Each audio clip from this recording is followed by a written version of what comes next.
Adlaw mga binati ug minahal kong matalumnon.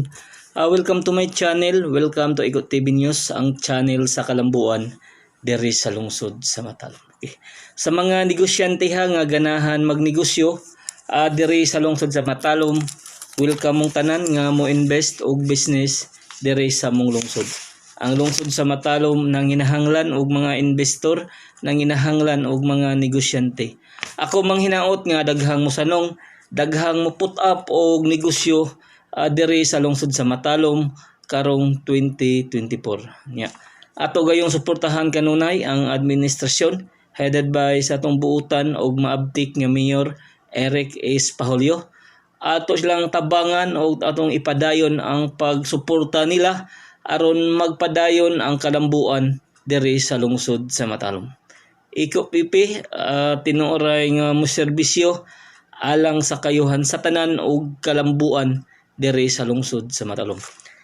Sa pagkatinuod guys, nanginahanglan jud ang lungsod sa Matalom og mga investor, mga negosyante nganuman unsa may rason. Kay og daghan man gud guys og mga negosyante maka-create siya og trabaho, maka-create siya og negosyo, adunay cycle sa ekonomiya ba. Silbing ang mga tao mo income sa Matalom nya maka-income po gobyerno.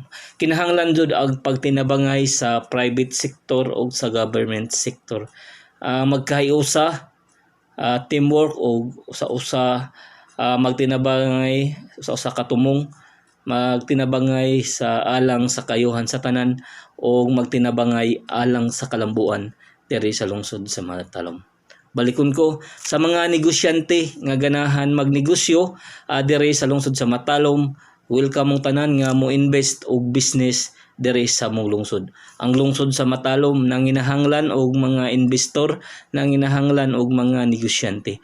Ako manghinaot nga daghang mosanong, daghang mo put up og negosyo diri sa lungsod sa Matalom karong 2024. Okay guys? Iko pipi tinuoray nga mo serbisyo alang sa kayuhan sa tanan ug kalambuan diri sa lungsod sa Matalom. Okay.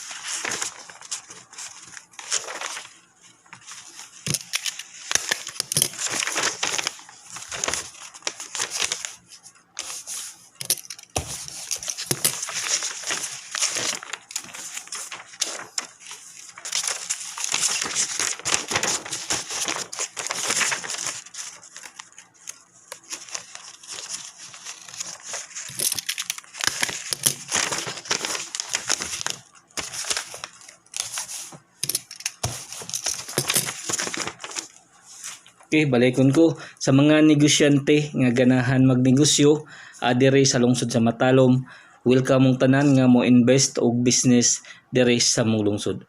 Ang lungsod sa Matalom nanginahanglan og mga negosyante, nanginahanglan og mga investor. Ako manghinaot nga daghang mosuporta sa akong advokasya diri sa lungsod sa Matalom. Iko pipi tinuoray nga mo serbisyo alang sa kayuhan sa tanan ug kalambuan diri sa lungsod sa Matalom.